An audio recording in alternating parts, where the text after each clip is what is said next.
Hello guys, how's it going? I'm going to talk to you today about ChatGPT, which is a kind of software that you might have heard of that is new up and coming technology that is in the news right now. A lot of people are talking about it, especially teachers and people who are trying to help students with their English and improving their skills in general. So I'm going to talk to you today about how it impacts international ESL students, so students who are studying English. But this video can be used for teachers who teach international students in any subject, so not just English, but especially for international students who are studying English. ChatGPT for international ESL students. What is ChatGPT? ChatGPT is a type of AI, or artificial intelligence, software that creates new content for you. This is the website for ChatGPT, and this is the company called OpenAI. Let's look at an example of what it can do now. We're going to have it actually write the essay for you.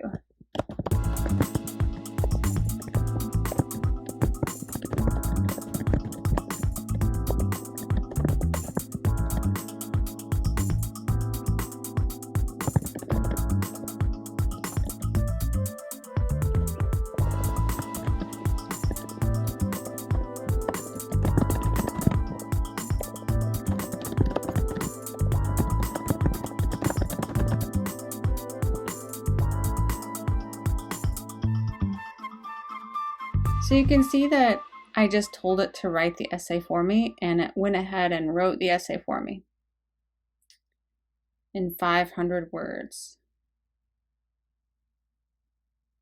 It's pretty amazing how fast it can write and how well it can write.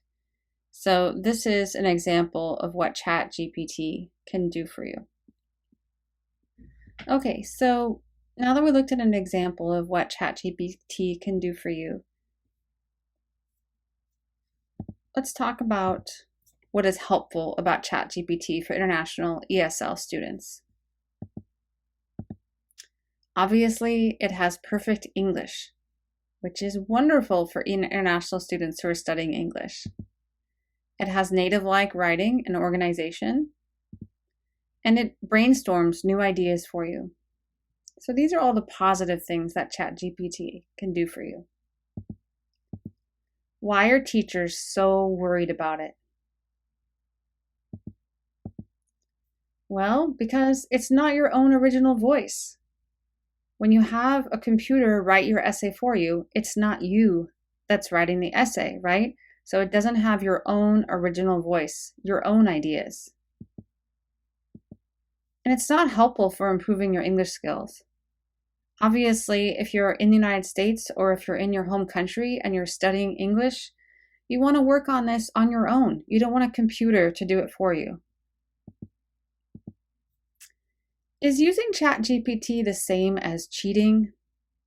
This is a really good question. A lot of students might be thinking that, well, maybe it is, but maybe not. It depends on how you're using it. This is the really important thing to consider. How are you using ChatGPT? Let's talk about some ways to not use ChatGPT. Don't let it write your whole essay or assignment. Okay, so don't do what I just did. That's an example of what not to do. Don't start with ChatGPT. Begin by coming up with your own ideas. So start writing on paper first. Don't go to your computer. Always start with paper. This will make sure that you're not using a computer to generate or to come up with your own ideas. How best to use ChatGPT? Use it when you're not being graded in a class. Okay, so if you're being graded on an assignment, this is your cue, or this is the point when you need to say to yourself, don't use ChatGPT. Use it when your teacher or your boss allows it as an open exercise. So I use the word boss here also because you may be able to use this in your future job, in your future career, right? And there's examples that I'll talk about how you could do this. Here's the best way to use ChatGPT. Use it to write a great email. So you could do this for your job, if you have a job where you have to communicate in email all the time, or if you have to communicate even with your teachers. Maybe it could help you generate a really good email. Or maybe you have to communicate with someone who's really important in your life and you want to look really professional. Use it to create AI art, travel itineraries, party plans, or business plans. There's another great way to use it in a career, right? If you're planning to go into business, there are many great ways that you could use it to generate ideas that could actually really help you in your career. But for your personal life, it might be fun just to create AI art, right? This is an example. Here's a picture of AI art right here. And travel itineraries, right? So if you wanted to come up with plans for your travel, for your trip to go to France or something like that, or maybe party plans. Maybe you don't want to figure out what you're supposed to do for your party. Let the computer do it for you. Here's some resources that I use today for ChatGPT. There's a lot of great articles out there about universities talking about ChatGPT. For example, this article right here is from NPR, and it's talking about how the education system is really warning teachers about the concept of cheating with ChatGPT. All right, so there's many articles there at the end that I'll put in the end so you can read more about this.